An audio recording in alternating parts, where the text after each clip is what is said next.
saran saya kalau itu ambil dosen yang home base D3 anggotanya sebagai syarat buat ini aja, karena kan dari risiko karena kalau kita identitas pengusulnya itu dari anak semua Assalamualaikum warahmatullahi wabarakatuh. Saya Bu Siti Hania. Di sini saya akan memberikan materi tentang teknik konseling dalam promosi kesehatan.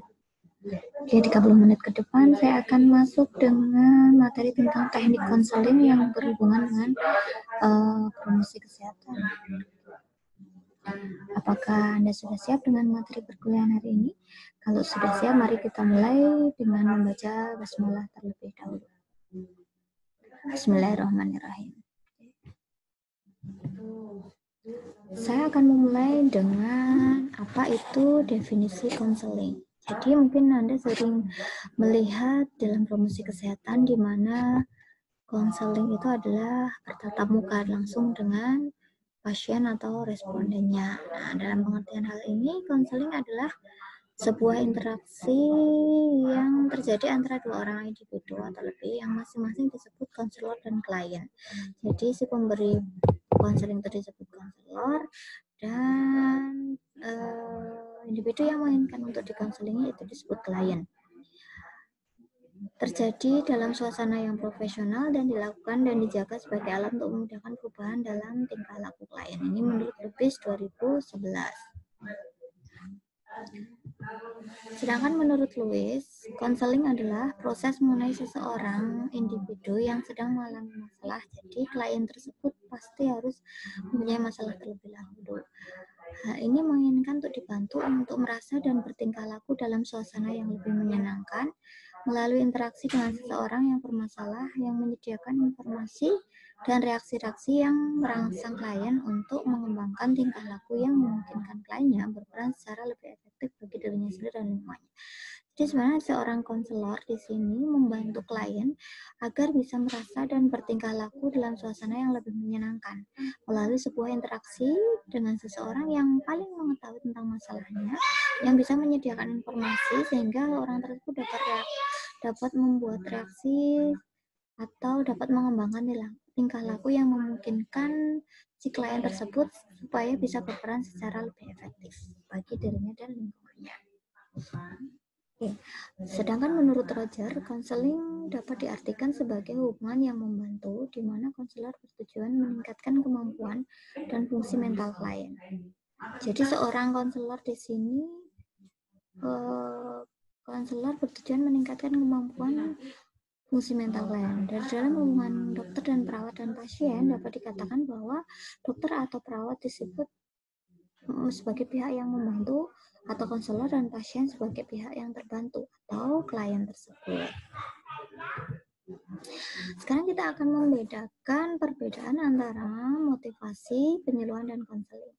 Jadi secara jabarannya, kalau kita melihat itu sebagai sebuah motivasi, maka tujuannya adalah untuk mengarahkan.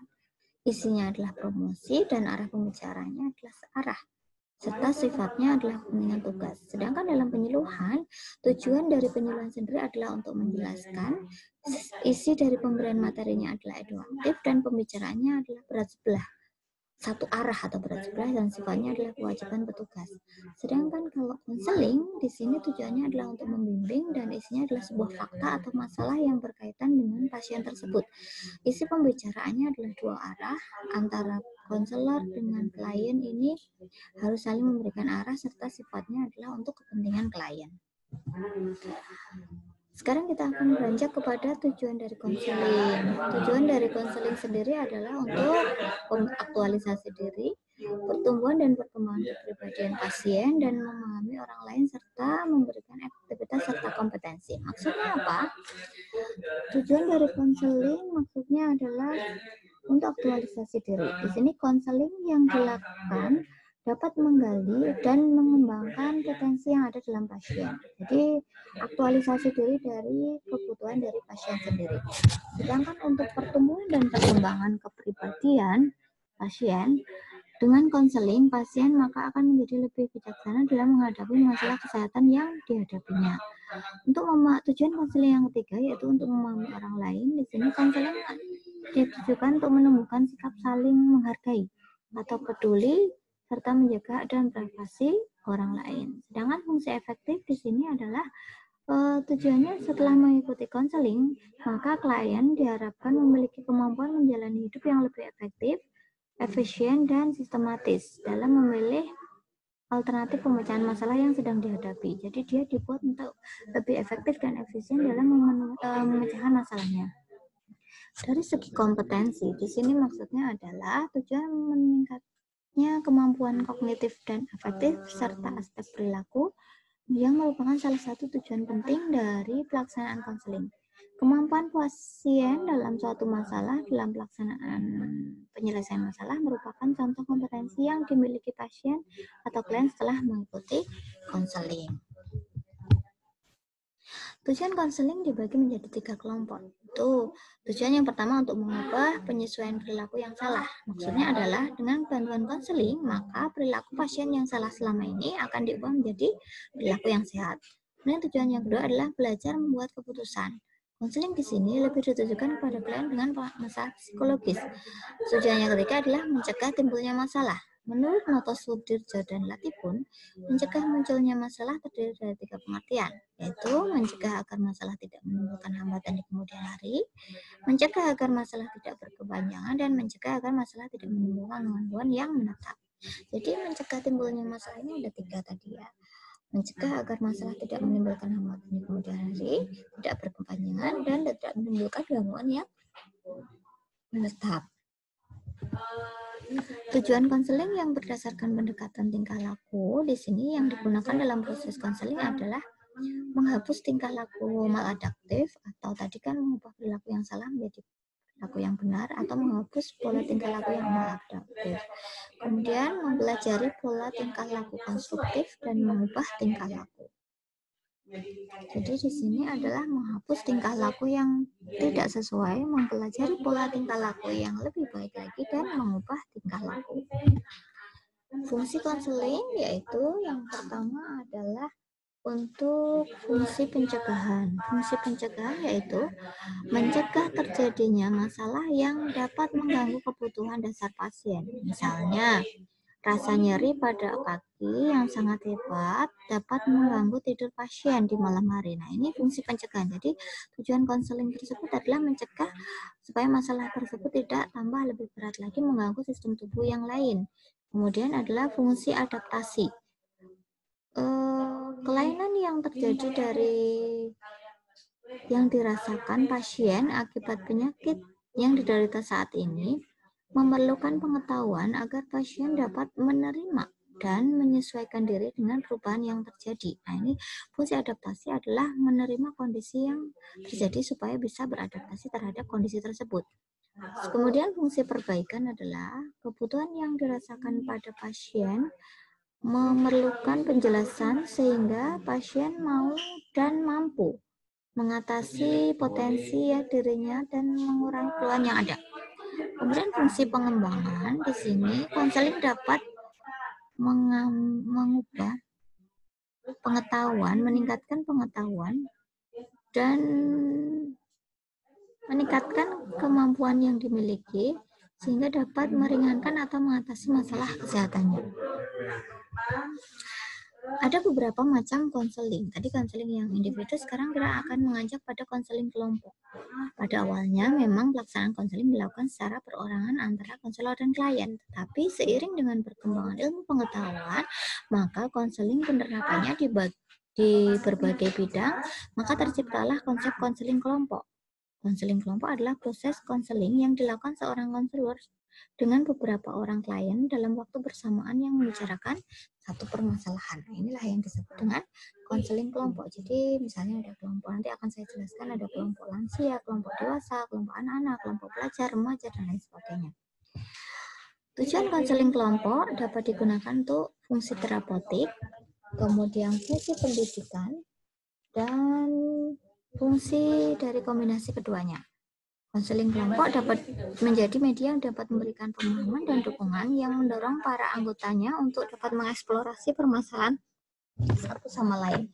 Di sini kelompok yang setipe ini digunakan dalam satu kelompok sehingga pemahaman dan dukungan yang didapatkan pun dari peer review yang sama setipe. Nah, itulah fungsi dari konseling kelompok. Sedangkan jenis konseling kelompok dapat dibentuk berdasarkan populasi tertentu. Misalnya tadi yang saya terangkan, kelompok anak-anak, orang dewasa, pelajar, dan orang tua. Kita beranjak pada konseling kelompok anak-anak. Biasanya pada kelompok anak-anak ini ditujukan pada anak-anak yang berperilaku agak berlebihan dibandingkan dengan teman-teman seusianya. Seperti ya sering berkelahi, tidak dapat bersosialisasi dengan temannya, ataupun berprestasi rendah di sekolah. Jadi biasanya ada anak-anak yang memang mempunyai energi yang berlebihan sehingga dia agak berbeda dengan teman-teman yang lainnya. Dia menimbulkan suatu permasalahan dalam proses pembelajaran. Saya sering berkelahi, tidak dapat bersosialisasi, nilai akademiknya rendah, dan lain sebagainya. Maka mereka berkumpul dalam satu kelompok kecil ini untuk membantu anak-anak mengekspresikan perasaan dan pikirannya sehingga dapat diketahui permasalahan emosional dan perilaku serius yang dialami anak tersebut. Tentunya kita memilih konselor yang dapat masuk dalam area anak-anak tersebut. Konseling kelompok remaja, ini yang kedua. Di dalam kelompok ini, remaja dapat mengeksplorasi perasaan yang bertentangan dengan nilai-nilai yang ada. Misalnya, perasaan dikekang, perasaan tidak merdeka, perasaan seperti terlalu diatur, dan lain sebagainya. Mereka bisa saling berkomunikasi dan mendengarkan keluhan-keluhan teman sebayanya. Apakah mereka mendapatkan keluhan misalnya sering dimarahi di rumah, terlalu dikekang oleh orang tuanya, sehingga mereka dapat saling membantu dan menguatkan serta meningkatkan kepercayaan diri dalam lingkungannya. Konseling yang ketiga yaitu adalah konseling pelajar dan mahasiswa. Konseling kelompok dapat membantu pelajar ataupun mahasiswa yang mempunyai kendala dalam penyelesaian studi mereka. Misalnya ada kelompok beberapa anak yang dalam satu bimbingan akademik dia mengalami kendala dalam proses pembelajaran. Maka konseling ini bisa diterapkan dalam satu PA di mana ada beberapa anggota PA yang mengalami kendala dalam bidang studinya. Misalnya berkaitan dengan pembagian waktu belajar, kurangnya mengenal tipe pembelajaran, bagaimana memetakan mata kuliah yang ada di bangku perkuliahan dan lain sebagainya. Ini fungsi konselor adalah membimbing dan mengarahkan supaya pelajar dan mahasiswa tersebut nanti bisa tidak mengalami kendala dalam penyelesaian studi mereka. Karena biasanya kita lihat ya, walaupun masuknya bareng, sama-sama kadang selesai dari bangku perkuliahan itu berbeda-beda. Ada yang bisa skripsinya cepat, ada yang terkendala di nilai, ada yang terkendala di faktor ekonomi, dan lain sebagainya. Nah, ini fungsi dari konselor adalah membantu mahasiswa atau pelajar dalam penyelesaian studi mereka. Gimana? Apakah ada yang bisa didiskusikan? Silahkan Anda bisa mendiskusikan dengan saya di forum diskusi yang sudah disediakan. Kalau Anda merasa diri Anda semua pelajar atau mahasiswa, silahkan Anda bisa mengungkapkan perasaan Anda sebagaimana kelompok remaja atau mahasiswa yang sedang berlangsung.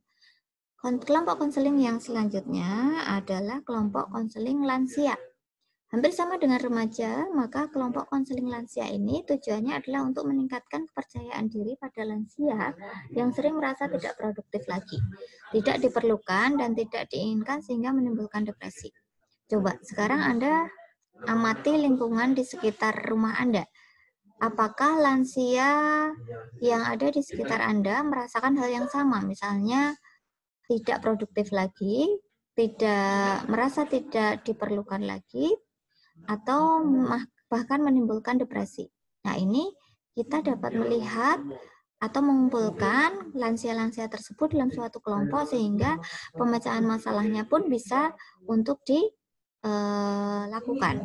Jadi misalnya kita masuk dalam paguyuban senam lansia atau paguyuban kelompok penerima pensiun dan lain sebagainya, atau pengajian lansia di situ. Nah, itu kita bisa menggali sehingga lansia dalam sebuah konseling tadi akan merasa produktif lagi dan diterima. Misalnya bagaimana mengarahkan supaya mereka lebih produktif? Misalnya mengembangkan hobi, meneruskan hobi lama, bercocok tanam, kemudian membuat kreativitas yang bisa diarahkan, membuat anyaman, membuat sulam, dan lain sebagainya. Manfaat dalam konseling kelompok tadi, yang pertama adalah untuk psikoterapi.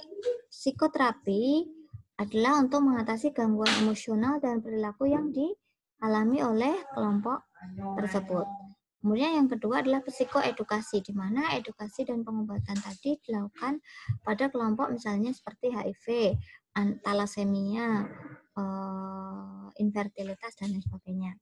Kemudian untuk manfaat yang ketiga adalah untuk diskusi dalam kelompok tugas. Nah, ini banyak sekali manfaatnya sebenarnya proses konseling yang bisa diperlakukan dalam kelompok, sehingga fungsi ketiga manfaat tadi bisa diterapkan, baik itu psikoterapi, psikoedukasi, dan kelompok tugas. Jadi silakan saja Anda bisa memanfaatkan teknik konseling ini untuk proses ketiga manfaat tadi. Sedangkan manfaat konseling kelompok yang lain yaitu adalah untuk meningkatkan kesadaran dan pengetahuan diri dan menumbuhkan identitas diri. Yang kedua adalah menumbuhkan rasa kebersamaan anggota yang memiliki permasalahan yang sama, membantu anggota belajar bagaimana membangun hubungan yang lebih berarti dan akrab, serta membantu anggota dan menemukan sumber daya dalam komunitas sebagai cara untuk mengatasi permasalahan mereka.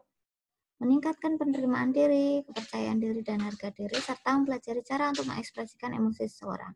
Yang ketujuh adalah menemukan cara alternatif untuk menangani masalah perkembangan normal ataupun konflik tertentu dengan cara yang sehat, dan meningkatkan pengarahan sendiri, saling ketergantungan, dan tanggung jawab terhadap diri sendiri dan orang lain.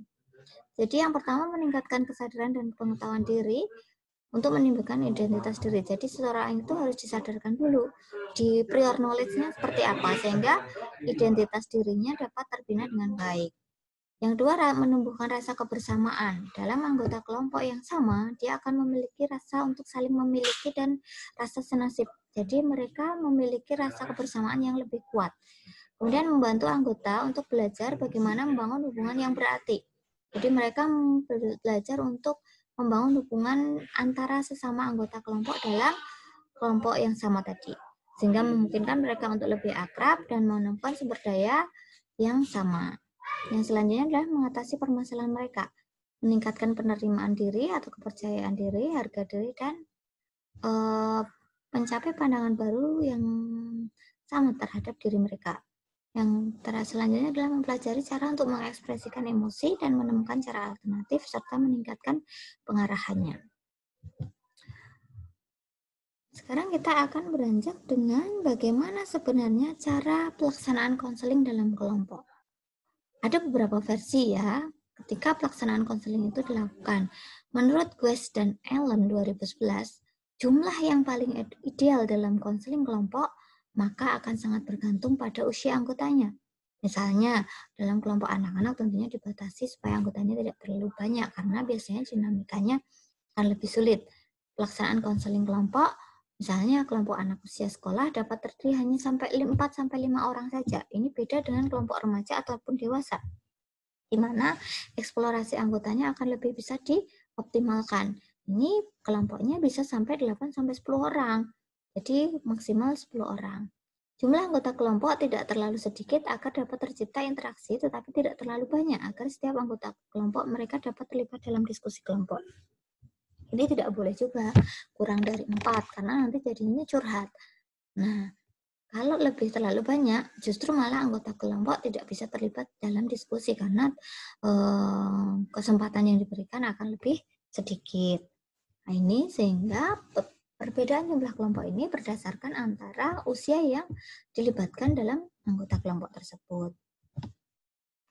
Kemudian teknik konseling yang lain, misalnya ini kita patok bahwa beranggotakan 4-12 orang klien ya, boleh 10 atau 12 maksimalnya. Waktu pelaksanaan konseling kelompok tergantung dari kompleksitas masalah yang akan dibahas. Misalnya durasinya, kalau misalnya masalahnya hanya masalah yang sepele dan keseharian, maka durasinya akan lebih pendek, 60 menit misalnya. Tetapi jika masalah terlalu kompleks dan butuh pemecahan yang lebih detail, maka durasinya akan lebih diperpanjang bisa sampai 90 sampai 120 menit. Tetapi secara umum, konseling kelompok bersifat jangka pendek, antara 60 sampai 90 menit per sesi. Karena jatuhnya nanti kalau lebih dari 1,5 jam atau 90 menit, ini jatuhnya malah sesinya kemana-mana, tidak terfokus pada topik pembicaraan yang akan dilakukan. Konseling kelompok pada umumnya dilaksanakan 1 hingga 2 kali dalam seminggu. Jadi konseling ini lebih efektif 1-2 kali saja, jangan terlalu sering sampai tiap hari itu. Nanti bosan malahan ya, masalahnya tidak akan tercapai. Jika dilakukan terlalu jarang juga nanti tidak ada benang merahnya, dikhawatirkan akan menyebabkan banyak informasi dan umpan balik yang terlupakan, hingga benang merahnya akan sulit diarahkan. Konseling kelompok dipimpin oleh seorang konselor yang berperan dalam memfasilitasi interaksi antara anggotanya dan membantu para anggota belajar satu sama lain. Jadi fungsi dari pemimpin atau konselor dalam hal ini adalah memfasilitasi interaksi anggota dan membantu anggota belajar satu sama lain. Jadi mencegah adanya dominansi dari satu anggota konseling tadi. Dan bisa untuk memotivasi anggota kelompok yang tidak terlalu terlibat untuk bisa terlibat aktif dalam proses diskusi. Prinsip konseling. Sekarang kita akan menginjak pada prinsip konseling. Prinsip-prinsip konseling itu ada berbagai macam, yang di sini kita bagi menjadi konseling kelompok tidak hanya terbatas pada masalah kesehatan, jadi bisa mengarah ke psikologisnya, ke yang lain juga. Kemudian di sini konseling kelompok bisa untuk membantu menyelesaikan masalah pendidikan, masalah karir, masalah sosial, dan lain sebagainya tergantung dari masalah yang dialami oleh individu dalam kelompok tersebut. Contohnya tadi yang saya sebutkan dalam proses pendidikan, misalnya hambatan dalam proses pembelajaran. Dalam masalah karir, bagaimana mempercepat Java misalnya, atau bagaimana mempercepat jenjang karir yang lebih efektif, menyelesaikan masalah sosial. Misalnya ada orang yang antisosial, kurang bisa berinteraksi dengan anggota masyarakat yang lain, maka ini pun bisa dilakukan dalam konseling. Prinsip konseling yaitu yang pertama adalah prinsip pengajaran.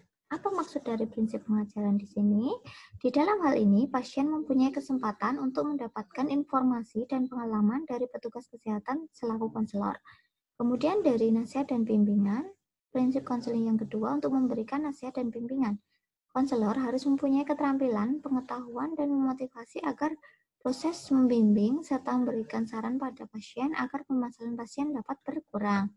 Jadi di sini fungsi dari konselor adalah untuk membantu, menasihati, memberikan pengetahuan, dan memotivasi sehingga klien tersebut bisa teratasi masalahnya atau setidaknya berkurang.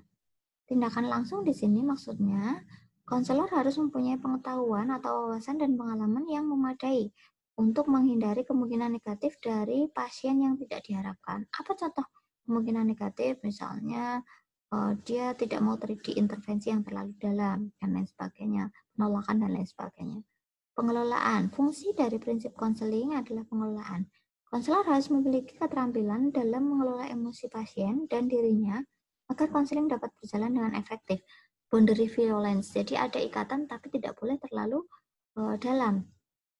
Fungsi konseling sendiri, prinsip konseling adalah dilaksanakan dalam suasana yang akrab dan nyaman dengan memperhatikan privasi klien. Maksud dari boundary violence tadi, walaupun ada hubungan yang akrab antara konselor dan klien, tetapi hubungannya hanyalah sebatas profesional, tidak boleh melanggar privasi klien atau masuk dalam ranah kehidupan rumah tangganya misalnya dan lain sebagainya. Jadi tetap ada lingkungan yang tertutup dan ada lingkungan yang terbuka. Di mana lingkungan yang terbuka itu harus digali dan lingkungan yang tertutup itu tidak boleh dimasuki oleh konselor yang berkaitan dengan privasi klien atau hubungan pribadi klien. Masih ada 5 slide lagi yang ingin saya bahas. Kira-kira sampai di sini apakah ada yang mau didiskusikan? Jika tidak ada, kita lanjutkan ya. Sekarang setelah mengetahui tentang prinsip konseling, kita akan belajar apa sih syarat-syarat dari seorang konselor. Nah, konselor dalam dunia kesehatan atau promosi kesehatan yang disebut dengan konselor adalah tenaga kesehatan Di sini bisa dokter, bisa perawat, atau tenaga medis yang lainnya. Maka keterampilan komunikasi sebagai konselor itu apa saja? Nah, kita akan bahas. Seorang konselor di sini harus mampu berempati pada pasien. Ingat ya, empati bukan simpati. Jadi kalau empati itu masuk ke dalam perasaan klien tapi tidak terlibat terlalu dalam. Misalnya kalau pasien menangis ya jangan ikut menangis dan lain sebagainya. Dapat menciptakan rasa nyaman dalam hubungan dua arah. Dapat menimbulkan rasa saling percaya, membuat pasien merasa nyaman untuk berkeluh kesah tentang penyakitnya, mampu mengenal hambatan sosiokultural setempat agar tidak menjadi penghalang proses komunikasi, dan mampu menyampaikan informasi yang lengkap dan jelas. Jadi ini kemampuan konselor. Selain itu, konselor juga harus bersedia menjadi pendengar yang baik. Bila ada yang bertanya secara baik dan jelas. Bila ada yang bertanya, dia harus menanggapi dengan jelas, tetapi kalau dia menyampaikan pertanyaan pun harus diungkapkan dengan baik dan jelas. Mampu mengenali semua aspek kesehatan yang berhubungan dengan kondisi pasien saat itu, dan dapat memahami bahasa nonverbal di balik ungkapan kalimatnya. Misalnya pasien mengatakan, tidak kok, tidak sakit, tapi dia memegangi perutnya. Oh, berarti ada sesuatu yang disembunyikan. Makanya seorang konselor harus bisa membaca bahasa nonverbalnya, gerak tubuh klien, mampu mengenali keinginan klien, dan mengenali keterbatasan dirinya sebagai penolong. Dapat membuat klien atau pasien bertanya dan mengeluarkan pendapat, menghormati hak klien, dan menjaga sikap selama berkomunikasi dengan pasien. Misalnya bahasa tubuh agar tidak mengganggu komunikasi selama konseling, misalnya karena pasien keliru mengartikan gerak tubuh, raut muka, dan sikap dokter. Jadi menjaga sikap selama berkomunikasi di sini maksudnya tidak mengganggu komunikasi selama konseling, misalnya karena pasien keliru. Jadi misalnya ada suatu masalah karena misinterpretasi terhadap sikap dokter atau konselor tadi, maka dia harus bisa membatasi sikapnya supaya tidak salah tangkap oleh pasien. Misalnya ketika dia memegang tangan, maksudnya adalah menenangkan. Nah, di sini bisa saja pasien menganggap bahwa dia itu adalah ranah yang, apalagi konselornya berbeda jenis kelamin. Ini harus hati-hati. Kita harus menjelaskan maksud tujuan kita supaya tidak disalahartikan. Kemampuan konselor yang lainnya adalah aktif mendengarkan, menaruh perhatian terhadap komunikasi verbal dan non-verbal, tanpa sikap menghakimi. Hal ini sangat penting untuk menimbulkan kepercayaan sehingga lebih banyak keterangan yang dapat digali. Nah, tadi yang saya contohkan dengan memegang pundak, memegang tangan itu boleh, tetapi tidak boleh dilakukan dalam yang diikuti dengan hawa nafsu dan lain sebagainya. Misalnya dalam ranah yang misalnya kalau pada anak-anak atau sebaya boleh, tapi kalau misalnya lebih tua, nah ini hati-hati. Ulangi apa yang disampaikan guna memperjelas maksud yang disampaikan. Jadi ada beberapa hal yang memang perlu kita ulang atau tekankan supaya klien ini bisa lebih jelas. Mengklarifikasi pernyataan klien dan dapat menimbulkan kesalahpahaman ini pun harus dikuasai oleh seorang konselor.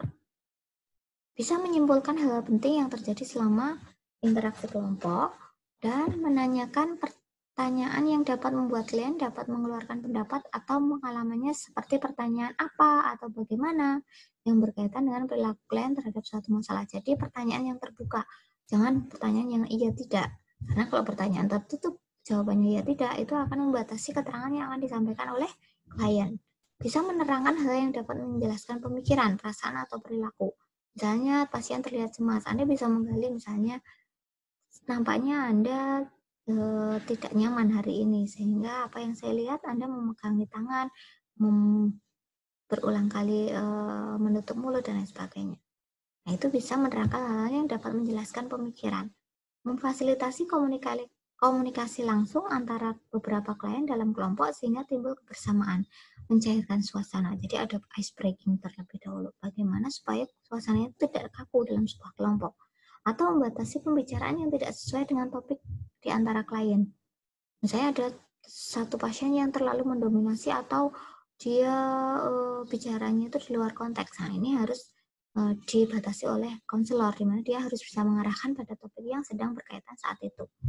Menetapkan tujuan dari konseling kelompok yang ingin dicapai. Nah, ketika tujuan sudah keluar dari ranahnya, seorang konselor di sini harus membawa kembali seperti tujuan yang ingin dicapai. Di sini di awal bisa ditetapkan tujuan, atau ketika tujuannya sudah mulai bergeser, maka konselor ini harus bisa mengarahkan supaya tujuan tadi bisa sesuai dengan apa yang sudah ditetapkan.